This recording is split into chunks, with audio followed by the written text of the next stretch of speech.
Hello बच्चों, let's read the question. The question says each of these questions contain two statements, assertion and reason. Each of these questions also has four alternative choices, only one of which is the correct answer. You have to select one of the codes A, B, C and D given below. और ए code है अपना assertion is correct, reason is correct, reason is a correct explanation for assertion. तो assertion भी correct है, reason भी correct है, और reason क्या है, इसका करेक्ट एक्सप्लेनेशन है किसका, असर्शन का. और बी में क्या है, assertion is correct, reason is not a correct explanation for assertion. तो दोनों करेक्ट हैं, बट जो अपना रीजन है ये करेक्टली इसको एक्सप्लेन नहीं कर पा रहा है असर्शन को. और सी है assertion is correct, reason is incorrect. और last one is assertion is incorrect, reason is correct. Okay. और असर्शन में क्या गिवन अपने को, an exothermic process which is non spontaneous at high temperature may become spontaneous at a low temperature. Okay. और इसके लिए reason क्या दिया हुआ कि there occur a decrease in entropy factor as the temperature is decrease.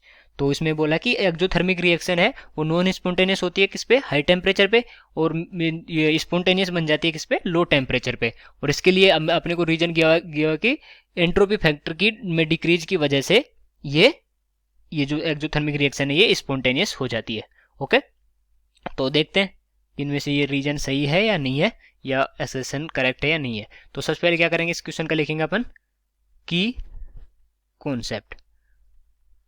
और इस question का की कॉन्सेप्ट क्या हो जाएगा, गिव्स फ्री एनर्जी इक्वेशन.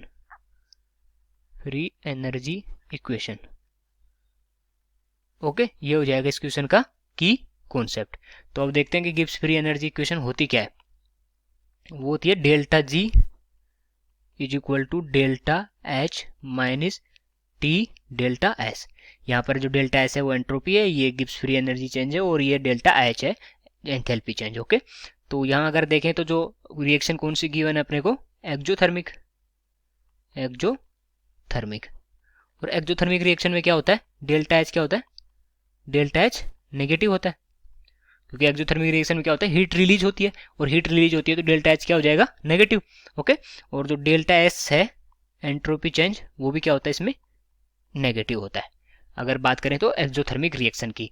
और अगर स्पॉन्टेनियस की अगर हम बात करें तो स्पॉन्टेनियस के लिए क्या कंडीशन होती है, फॉर स्पॉन्टेनियस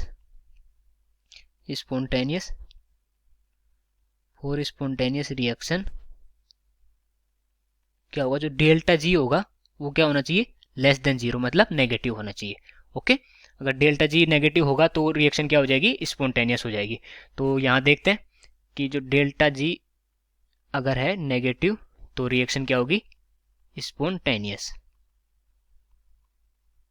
तो यहाँ से देखें तो delta G is equal to delta H minus T delta S. तो इस केस में क्या है कि जो डेल्टा एस है वो क्या है अपना, नेगेटिव है, और डेल्टा एस नेगेटिव है तो माइनस टी डेल्टा एस क्या हो जाएगा, पॉजिटिव हो जाएगा. ओके.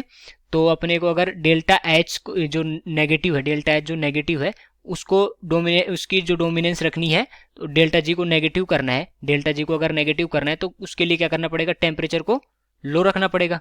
अगर टेम्परेचर लो रहेगा तो तभी ये फैक्टर है ये क्या रहेगा, लो रहेगा. और ये जो डेल्टा एच है जो ये डोमिनेट करेगा तो ओवरऑल साइन क्या हो जाएगा, नेगेटिव. ओके. तो ओवरऑल साइन क्या होगा, ये क्योंकि ये नेगेटिव है और ये नेगेटिव है, और ये जो अंदर है ये नेगेटिव है.